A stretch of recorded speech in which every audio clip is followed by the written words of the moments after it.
There are moments in life when your soul breaks, not loudly, but silently, like a clay pot slipping from your fingers and smashing quietly on the earth. Only you see the cracks, only you feel the splinters. That moment for me came on a Wednesday afternoon, when I overheard the man I loved, the father of my child, laughing with his friends under the mango tree, saying words I was never meant to hear.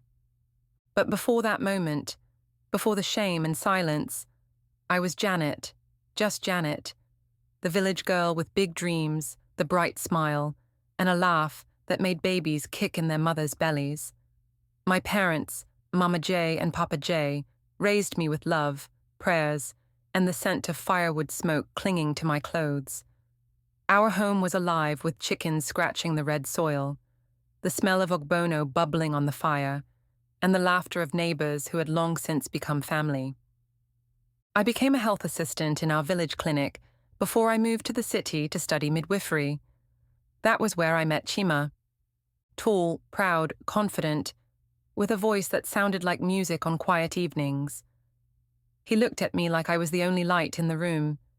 He brought suya after class, listened when I ranted, and knelt one evening beneath the mango tree in my parents' compound, asking me to be his wife. I said yes with my whole heart. We got married within the year, and I moved into his family house. His mother, Mama Chima, lived upstairs with two of his cousins.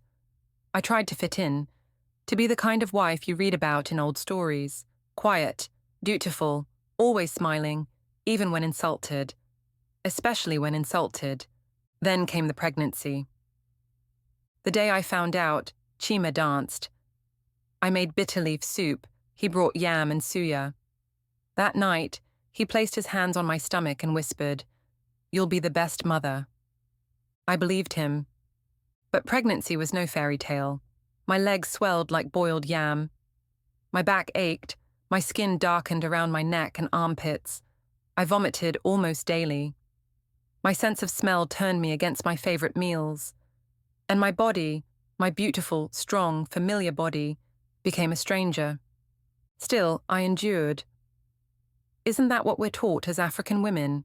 To carry pain with grace, to fold our suffering like wrapper and tie it firmly around our waist? After a long, painful labor, I gave birth to a beautiful baby girl.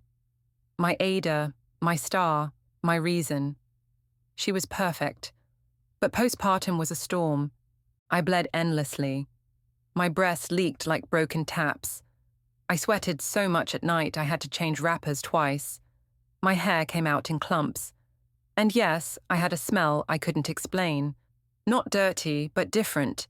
Earthy, raw, real. No matter how much I scrubbed with Dettol, salt and sponge, the smell clung to me like old sorrow. Still, I believed Chima understood. I believed love could see beyond scent and stretch marks.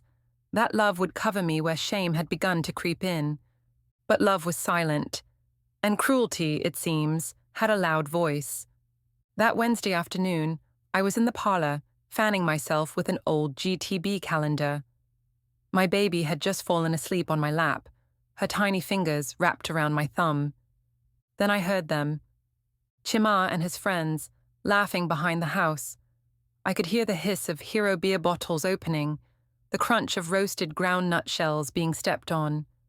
Ebub's booming laugh echoed before his voice arrived. Then came Chima's voice. "My guy, I swear, since that woman born, it be like say dead goat dey stay for house," he said, and they roared with laughter. I stopped breathing. I know dey even fit sleep near her again. I dey tell her say peekin dey cry, make I shift go other room. The smell no be here, I swear. More laughter, slaps on backs, joy in my humiliation. I sat frozen. My child slept peacefully, unaware that her mother had just been stripped of dignity in the court of careless men. I didn't cry. Not then. Not when he came inside and greeted me with a kiss on my forehead. Not when I served them food and picked up their empty bottles. But that night, as I changed my soaked maternity pad and stared at my reflection in the mirror, the tears came like a river that had long held its breath. I wanted to scream, to ask, why? but I stayed silent. Instead, I began to shrink. I avoided mirrors. I scrubbed my skin till it burned. I stopped going outside. I soaked wrappers in perfume, sprayed deodorant until I choked. I tried to disappear. His mother noticed the silence and tension, and instead of comfort, she added fire to my ashes. "A man doesn't change just like that. Maybe you are not taking care of yourself," she said, eyes narrow with blame. The nights were worst. My baby cried, and I cried with her, whispering lullabies mixed with my own heartbreak. Where was the love? The support? They say postpartum is sacred, that women need rest, praise, pampering. I was given ridicule, silence, and judgment. But something changed one morning. I sat at the table with Chima, trying to share the boiled yam I had prepared. Without even looking at me, he said, "Go and brush again. You dey smell." He didn't flinch, he just kept eating. That was it. That day, something inside me cracked open, not broken, but awakened. I picked up my phone and called my aunt, Auntie Kemi, who lived somewhere in Nigeria and sold footwear. I told her everything. She said only 2 words, "Come home." That night, I packed a single Ghana must-go bag, wrapped my baby in a shawl and left. No tears, no notes, no goodbyes, just silence. When I arrived, Auntie Kemi welcomed me like a daughter returning from war. She drew herbal baths, fed me pepper soup and goat meat, massaged my back with shea butter, and whispered, "You are not disgusting. You are divine. You carried life and survived." Her words were a balm, a healing drumbeat in the silence of my soul. Days passed. I slept deeply. I ate again. I smiled without forcing it. I joined a mother's group nearby, women who had walked fire barefoot, traders, tailors, teachers. They laughed, they cried, and they healed me with their presence. Then one day, I volunteered at the local maternity clinic. A young girl, barely 19, was in labor, terrified and alone. I held her hand, wiped her tears, and guided her through the pain. When her baby arrived, she looked at me and whispered, "Auntie J, you smell like hope."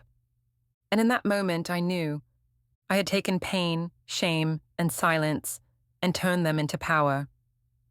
To every woman who's ever been made to feel less because of what her body went through to bring life into this world, you are not alone. You are not disgusting. You are divine. You carried life and survived. You are strength wrapped in skin. And no one, not even the one who once said they loved you, has the right to dim your light. Let this be your reminder. Healing begins when you choose you.